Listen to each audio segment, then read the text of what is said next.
Seus arquivos foram abertos. Você está no dossiê narrado.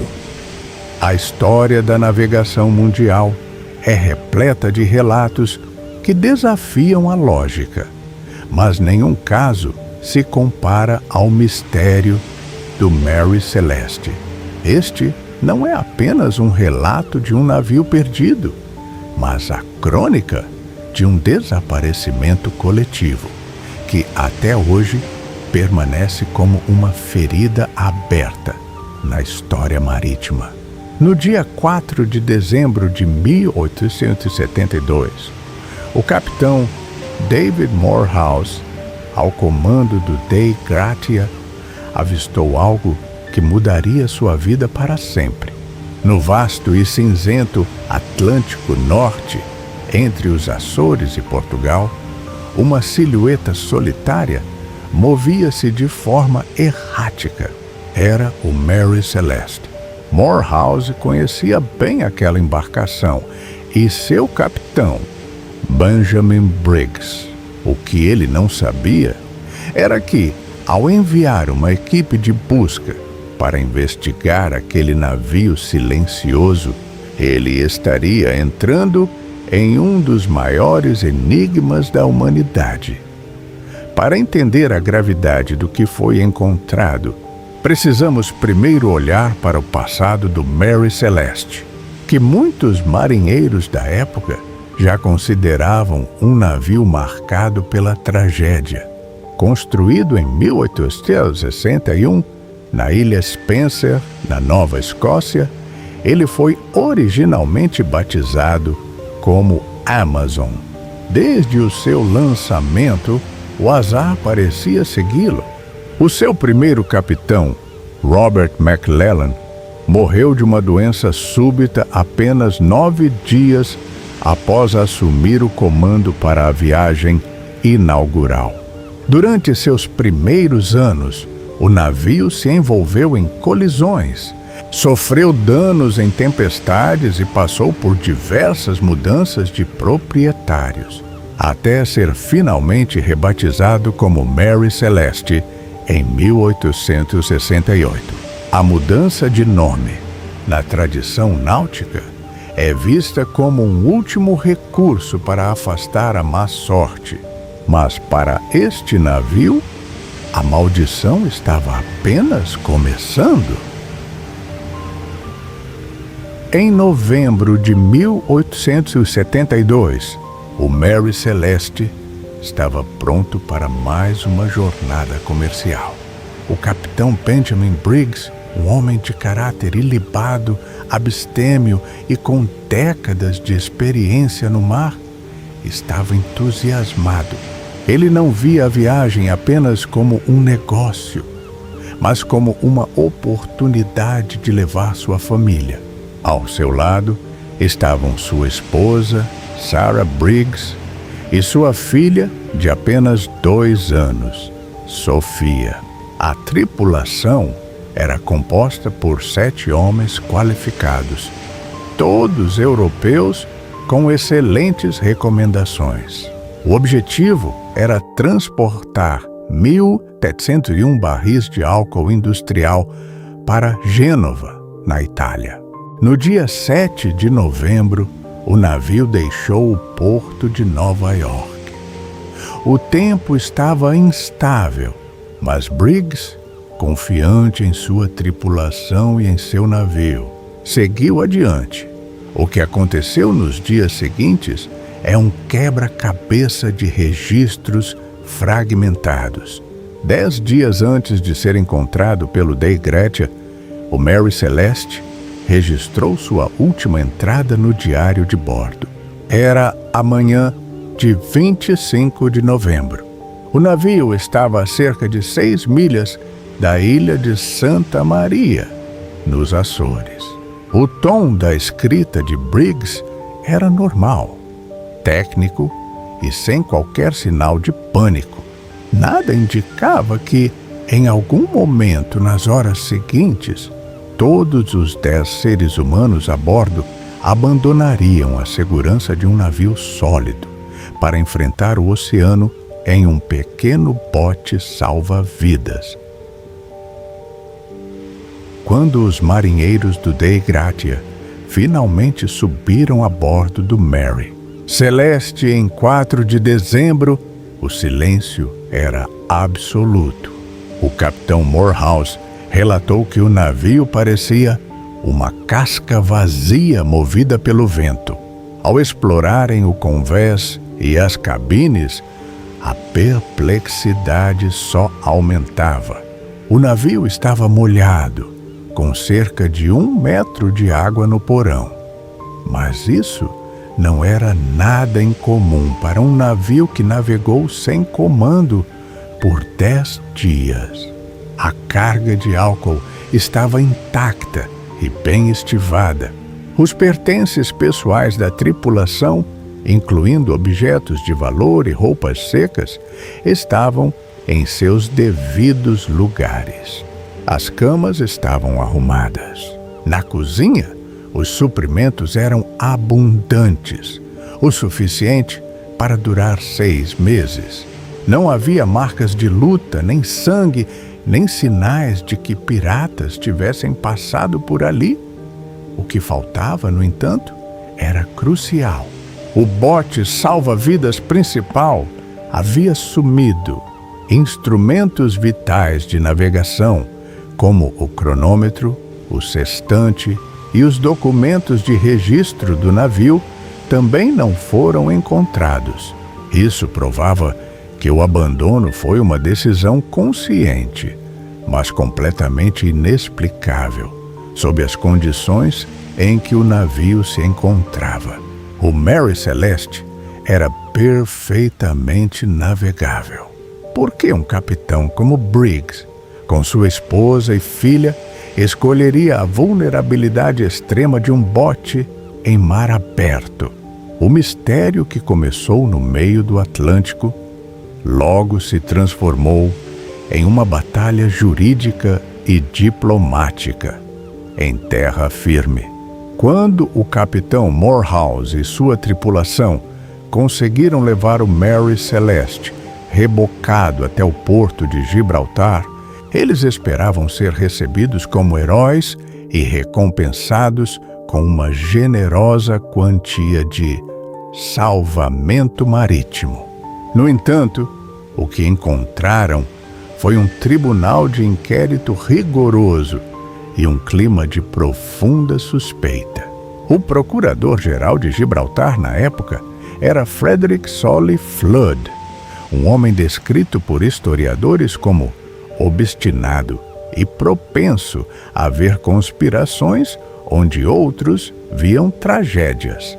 Flood não conseguia aceitar que um navio em tão boas condições pudesse ser abandonado, sem que houvesse um crime terrível por trás. A primeira linha de investigação de Flood focou na própria tripulação do Dei Gratia.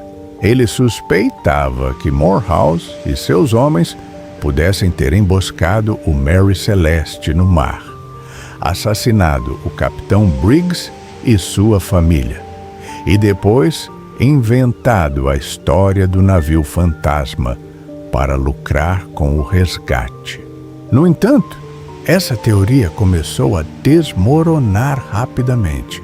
Não havia marcas de violência no casco ou no convés do Mary Celeste.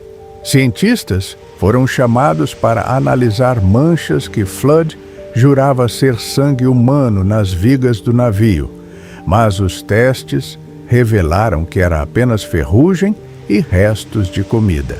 Além disso, Briggs e Morehouse eram amigos de longa data. Não fazia sentido um capitão respeitado destruir a vida de um colega por uma quantia de dinheiro que, dividida entre a tripulação, seria pequena. A segunda teoria explorada foi a de um motim. Flood imaginou que os 7 marinheiros do Mary Celeste poderiam ter se rebelado contra Briggs, talvez influenciados pelo álcool da carga. eles teriam matado a família do capitão e fugido no bote salva-vidas.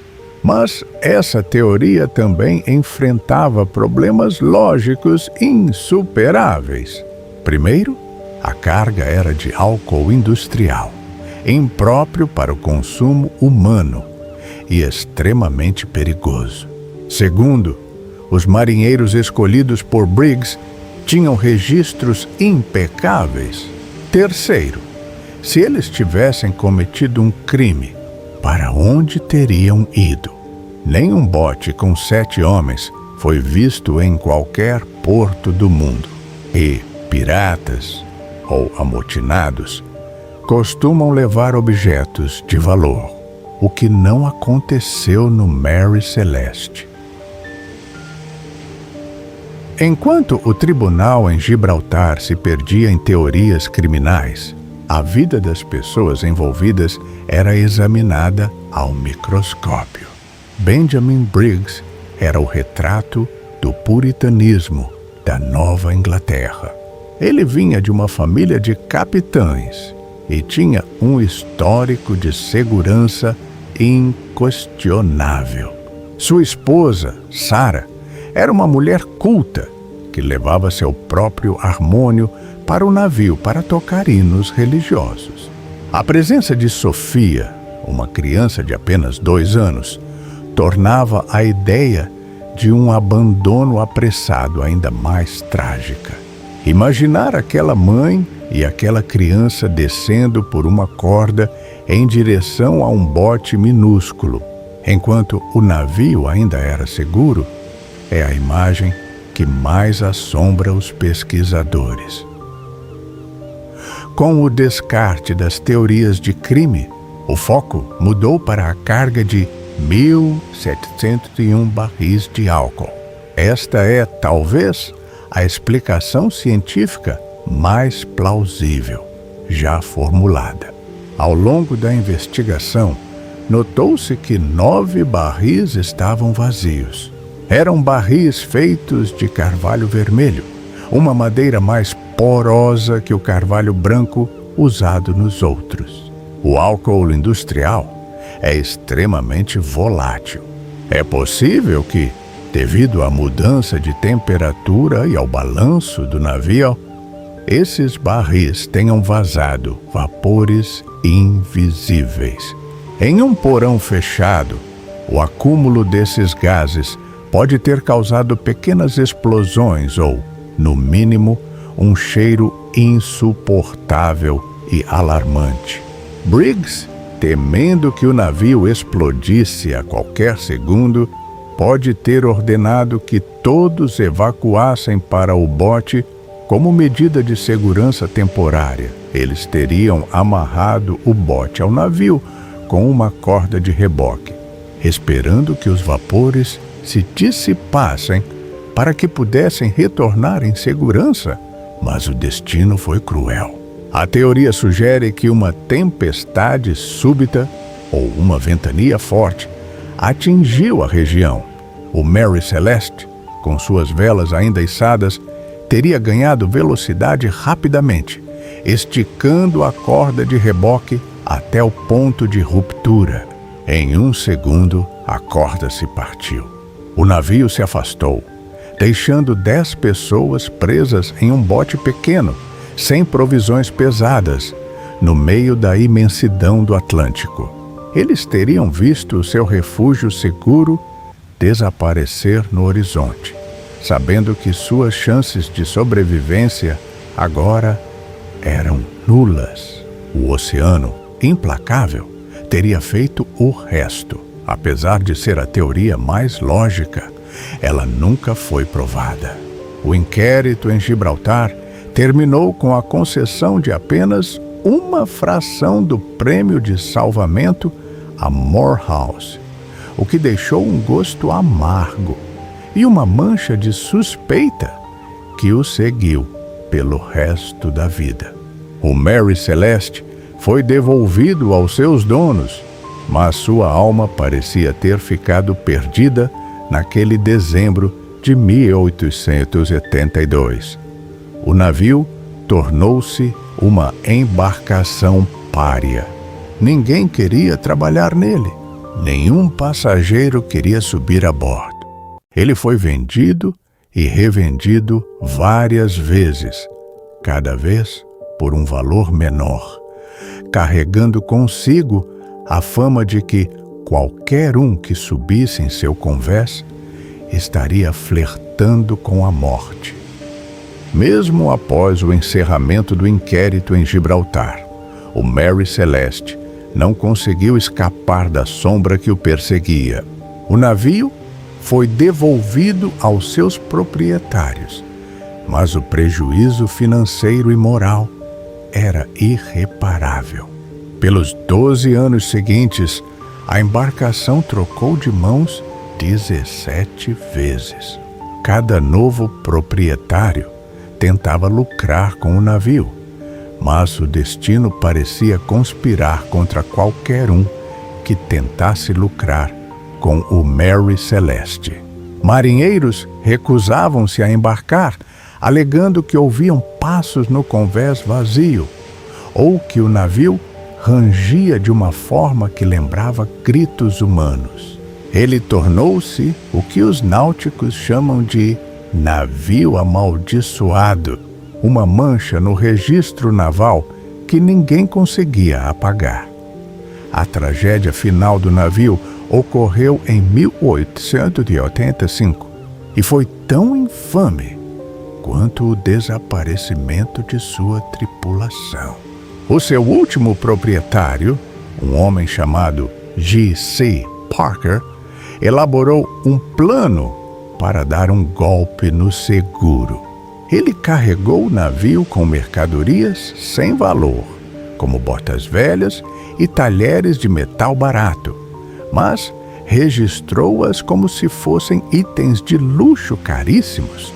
Em janeiro daquele ano, ele navegou o Mary Celeste deliberadamente contra o Recife de Rochelois, no Haiti, com a intenção de destruí-lo e reclamar o dinheiro. No entanto, mesmo na hora de morrer, o navio resistiu. Ele não afundou completamente. O Mary Celeste ficou encalhado nos corais, visível para quem quisesse ver, expondo a fraude de Parker. O plano foi descoberto, Parker foi levado a julgamento e morreu pouco tempo depois, em desonra. O navio, por sua vez, foi deixado para ser despedaçado pelas ondas e pelo tempo. Enquanto os destroços do navio apodreciam no Caribe, a lenda do Mary Celeste ganhava uma vida própria, muito além dos fatos reais.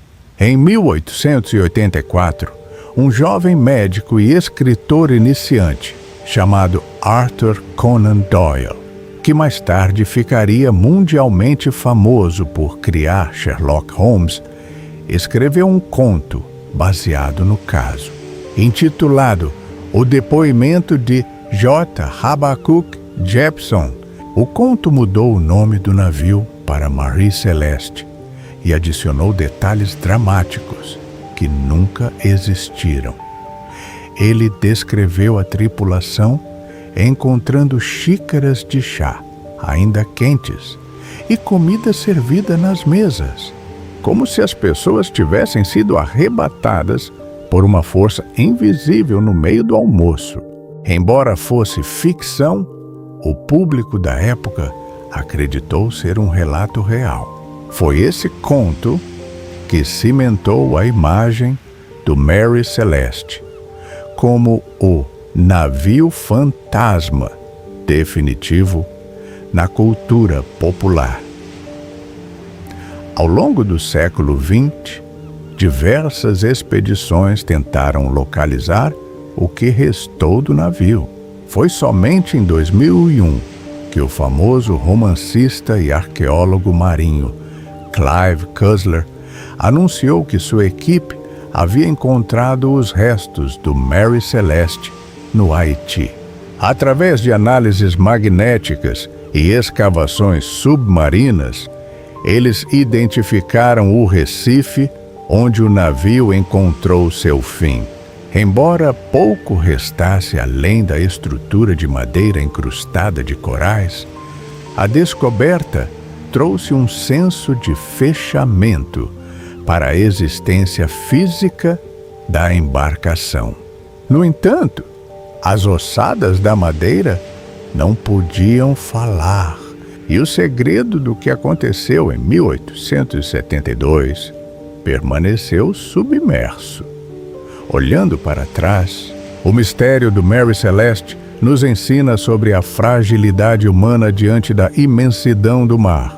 Benjamin Briggs era um homem prudente, mas o oceano não se importa com a prudência. Seja pela pressão dos vapores de álcool, por uma tromba d'água devastadora, ou por um surto de pânico coletivo causado por uma ilusão óptica no horizonte, o fato é que 10 vidas foram interrompidas no auge de sua jornada. Sarah Briggs nunca chegou a ver as belas cidades da Itália. A pequena Sofia nunca cresceu para contar a história de suas viagens. E os 7 marinheiros que dedicaram suas vidas ao mar foram finalmente tomados por ele, sem deixar um rastro de despedida. Hoje, quando navegadores passam pelas coordenadas onde o Mary Celeste foi encontrado, o mar parece o mesmo de 150 anos atrás, vasto, profundo e impenetrável. O caso continua sendo estudado por especialistas em segurança naval e entusiastas do sobrenatural, cada um buscando uma peça que faltou no quebra-cabeça. Mas talvez a resposta nunca venha. O Mary Celeste não é apenas um navio. Ele é o símbolo de todos os segredos que o oceano guarda em seu leito escuro. Ele nos lembra que, por mais que dominemos a tecnologia e os mapas, ainda existem forças na natureza que não compreendemos totalmente. Encerramos este relato com a imagem do Dei Gratia, rebocando o navio vazio em direção a Gibraltar, sob o pôr do sol do Atlântico. Um navio navegando sem ninguém, carregando apenas as memórias de quem um dia o chamou de lar. O mistério do Mary Celeste permanece vivo enquanto houver uma onda batendo no casco de um navio e um marinheiro olhando para o horizonte, perguntando-se o que realmente existe lá fora, onde a vista alcança e a explicação termina. O caso de hoje termina aqui, mas o mistério, esse está longe de acabar. Se você chegou até o final, comente #EuMeAtrevo para eu saber quem são os verdadeiros corajosos deste canal. Novos dossiês estão sendo abertos toda semana. Então, inscreva-se, ative as notificações e não se perca nas sombras. Afinal, aqui no Dossiê Narrado, o próximo mistério pode estar batendo à sua porta.